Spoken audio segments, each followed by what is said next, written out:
ಬರೋಬ್ಬರಿ 200 MP ಕ್ಯಾಮೆರಾದೊಂದಿಗೆ ಹೊಸ Samsung mobile phone ಇವತ್ತು ಲಾಂಚ್ ಆಗಿರುವಂಥದ್ದು. ಹೌದು, Samsung Galaxy S25 edge mobile phone ಅಧಿಕೃತವಾಗಿ ಇಂದು ಲಾಂಚ್ ಆಗಿದೆ.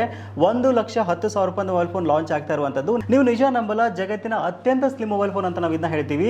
ಕೇವಲ 5.83 mm ಥಿಕ್ನೆಸ್ನೊಂದಿಗೆ 163 ಗ್ರಾಮ್ ತೂಕದೊಂದಿಗೆ ಮೊಬೈಲ್ ಫೋನ್ ಬರ್ತಾ ಇರೋದು ಒಂದು ವಿಶೇಷ ಅಂತಾನೆ ಹೇಳ್ಬೋದು. ಹೌದು, ಮುಂದೆ ಬರ್ತಕ್ಕಂಥ iPhone 17ಗೆ ಕಾಂಪಿಟೇಷನ್ ಕೊಡಬೇಕು ಅಂತ ಈ ಮೊಬೈಲ್ ಫೋನ್ ಲಾಂಚ್ ಮಾಡಿದ್ದಾರೆ. ಇವಾಗ ಎರಡು ವೇರಿಯಂಟ್ ಲಾಂಚ್ ಆಗಿರುವಂಥದ್ದು. ಒಂದು 12+256GB, ಆಮೇಲೆ ಇನ್ನೊಂದು 12+512GB ವೇರಿಯಂಟ್ ಲಾಂಚ್ ಆಗಿದೆ. ನೀವು ಇವತ್ತಿಂದನೇ ಆನ್ಲೈನ್ ಅಲ್ಲಿ ಪ್ರೀ ಬುಕಿಂಗ್ ಸಹಿತ ಮಾಡ್ಕೊಳ್ಬಹುದು. ಇನ್ನು ಮೇನ್ ಸ್ಪೆಸಿಫಿಕೇಶನ್ ಬಗ್ಗೆ ಮಾತಾಡೋದಾದ್ರೆ ಈ ಮೊಬೈಲ್ ಫೋನ್ ಅಲ್ಲಿ 6.7 inches ನ QHD ಡೈನಾಮಿಕ್ ಅಮೋಲ್ಡ್ ಡಿಸ್ಪ್ಲೇ ಬರ್ತಾ ಇದೆ. 120 Hz refresh rate mobile phone ಬರ್ತಾ ಇರೋದು ಗ್ರೇಟ್ ಥಿಂಗ್ ಅಂತ ಹೇಳ್ಬೋದು. ಇನ್ನು ಪ್ರೊಸೆಸರ್ ಬಗ್ಗೆ ಮಾತಾಡೋದಾದ್ರೆ Qualcomm Snapdragon 8 Elite ಚಿಪ್ಸೆಟ್ ಒಂದಿಗೆ ಬರ್ತಾ ಇರುವಂತದ್ದು. ನೀವೇನಾದ್ರೂ ಗೇಮಿಂಗ್ ಪರ್ಪಸ್ಗೆ, ಡೇ ಟು ಡೇ ಬೇಸಿಸ್ಗೆ ಮೊಬೈಲ್ ಫೋನ್ ತಗೋತೀರಾ ಅಂತಂದ್ರೆ ಆಸಮ್ ಆಗಿ ವರ್ಕ್ ಆಗುತ್ತೆ.